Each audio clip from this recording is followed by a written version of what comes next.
आज के इस वीडियो में हम बात करेंगे फ्यूचर परफेक्ट कंटिन्यूअस टेंस के ऊपर, और ये टेंस का लास्ट टॉपिक है। इसके बाद से आपको नेक्स्ट वीडियो मिलेगा, वो वीडियो होगा प्रोनाउन पे, क्योंकि अगर हम प्रोनाउन पढ़ लेंगे तब जाके नरेशन और पैसिव वॉइस को समझ पाएंगे। इससे पहले हम बात करते हैं फ्यूचर परफेक्ट कंटिन्यूअस टेंस। इसको हिंदी में हम बोलते हैं भविष्य में पूर्णता जारी रहने वाला काल। ये समझेंगे कि भविष्य में जो घटना जारी होने का बोध कराएगा और वह पूरा होने के कगार पे होगा, वो कंप्लीट होने वाला रहेगा। और ये देखेंगे कि इसका जो पहचान होता है, इसमें बताया जाता है कि जिस वाक्य के अंत में रहा होगा, रही होगी, रहे होंगे। ओके, रहा होगा, रही होगी, रहे होंगे आदि शब्द आएंगे और उसके साथ समय दिया होगा। ओके, और उसके साथ समय दिया होगा। क्यों? क्योंकि अगर रहा होगा, रही होगी, रहे होंगे शब्द आते हैं और समय नहीं दिया होता है तो वो हो जाता है सिंपल फ्यूचर कंटिन्यूअस टेंस। तो ये ध्यान में रखना है कि इसके साथ समय दिया होगा तभी हमारा जो टेंस होगा वो फ्यूचर परफेक्ट कंटिन्यूअस टेंस का होगा।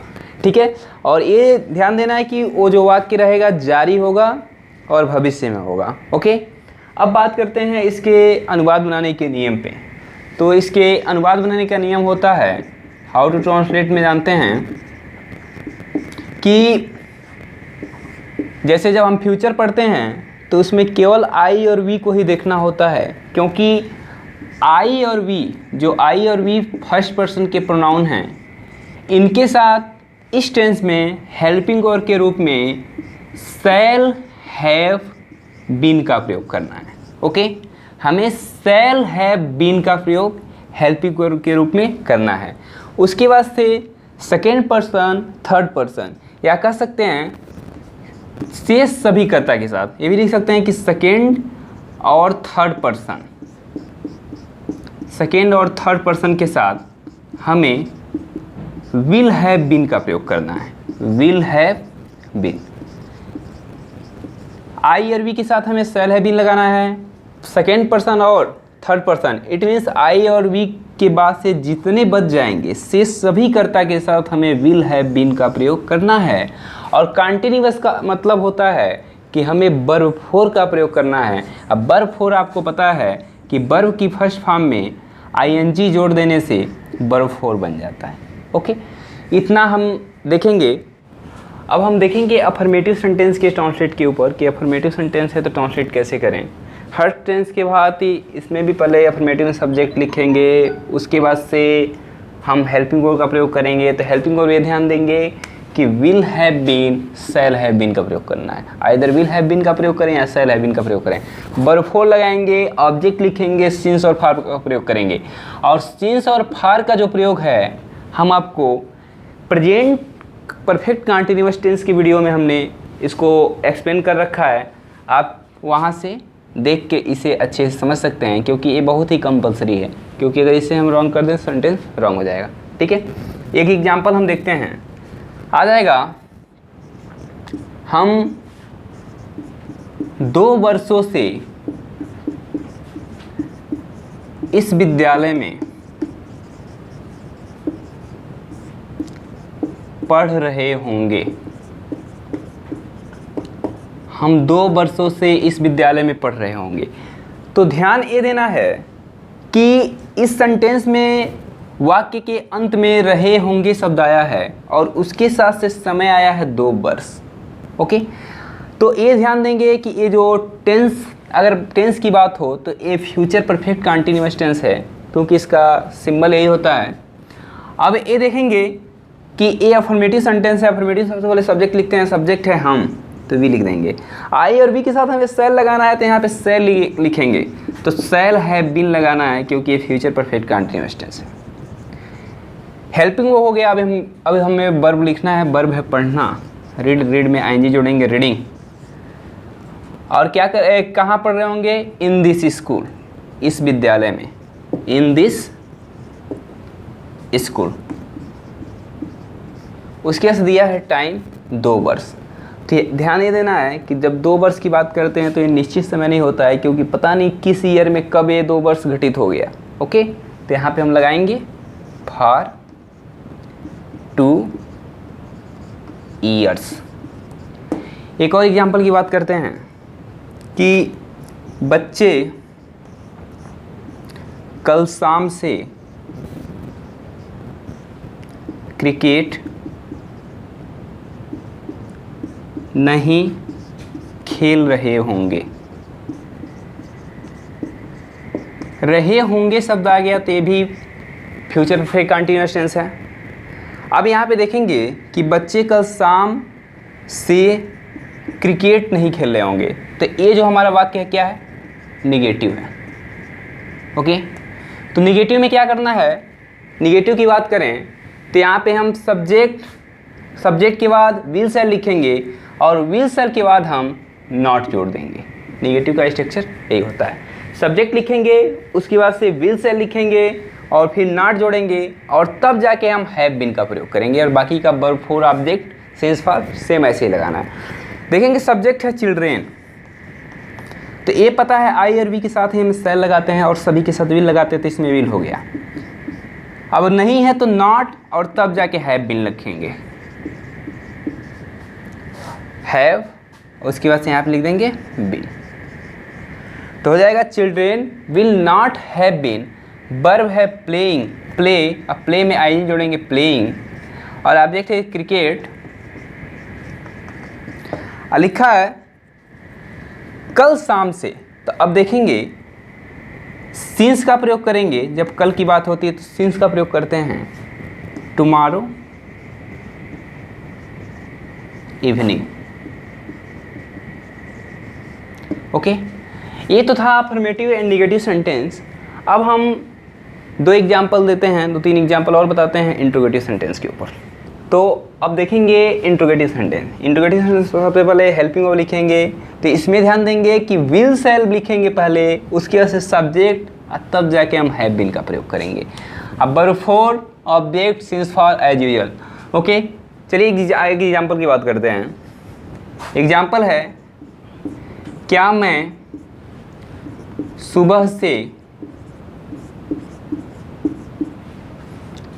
मंदिर में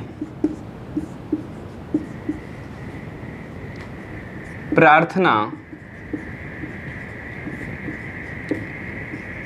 कर रहा हूँगा, या ऐसे भी आ सकता है करता रहूँगा।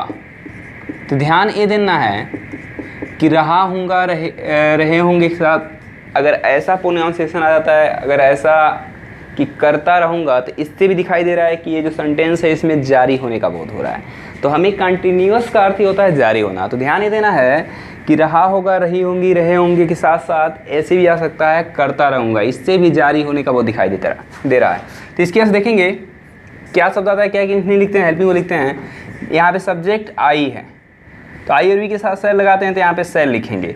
अब पहले हेल्पिंग वर्ब लिखने से पहले हम सब्जेक्ट को देखते हैं, अदरवाइज बहुत स्टूडेंट क्या करते हैं हेल्पिंग वर्ब में ये नहीं समझ पाते हैं कि हम किसके अनुसार लगाएं। तो ये ध्यान देना है कि सब्जेक्ट के अनुसार ही हम हेल्पिंग वर्ब चूज करते हैं। तो सब्जेक्ट इसमें आई और वी है तो शैल लगाएंगे, अन्य कोई रहता तो हम विल लिखते।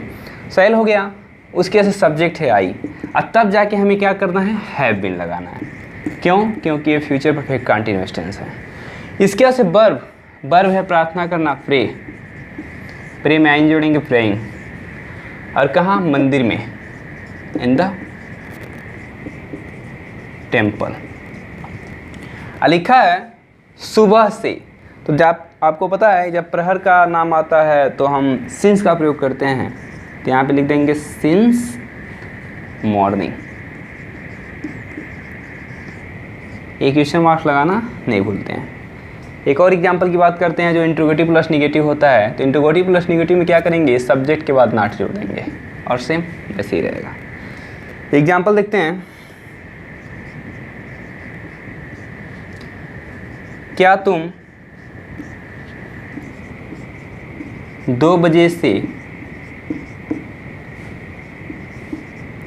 अपना सभी विषय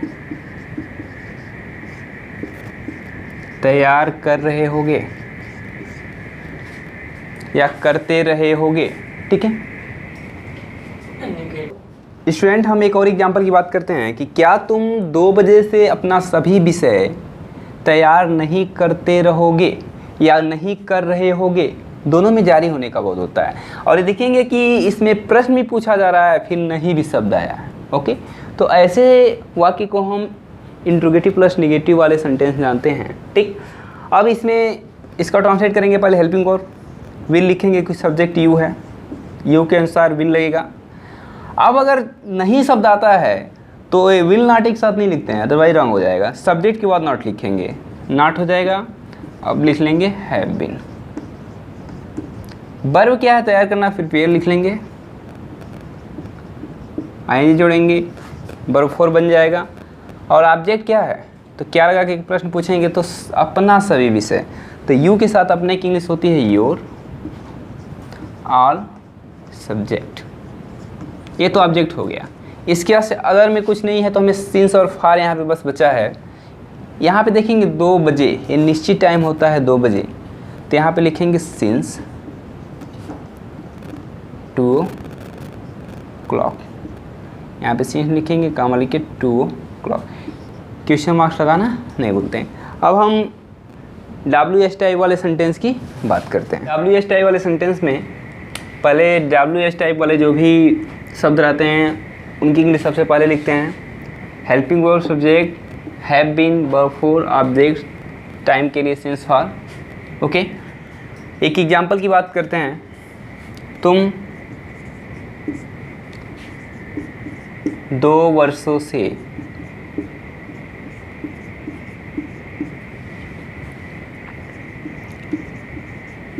अपने घर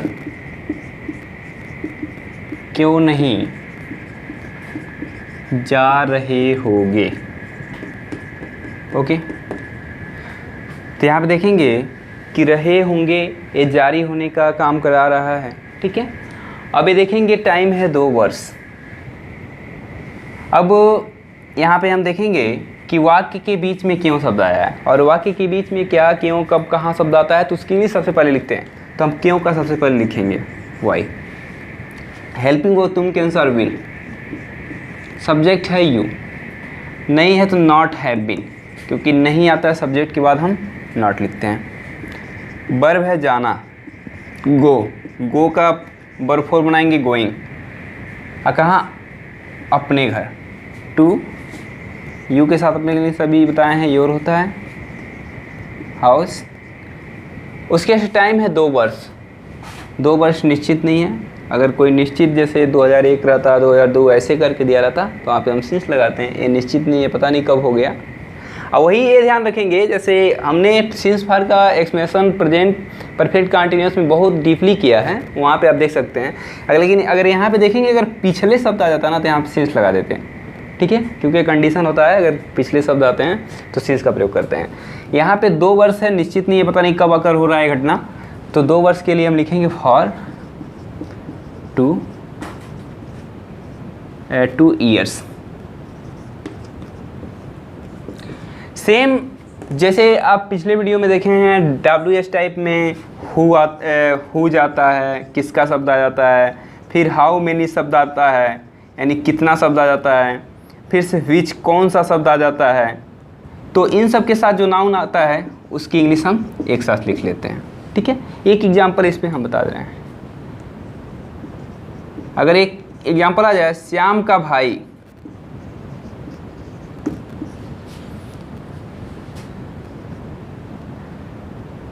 दो घंटे से, श्याम का भाई 2 घंटे से किसका किताब पढ़ रहा होगा।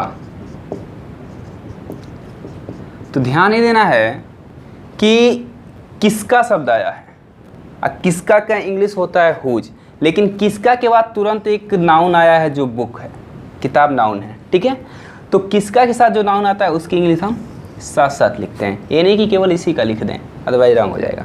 तो किसका किताब का होता है हुज, किताब का इंग्लिश बुक। ये केवल क्वेश्चन वर्ड का काम करता है। ओके, इसके बाद हमें हेल्पिंग वर्ब की आवश्यकता होती है।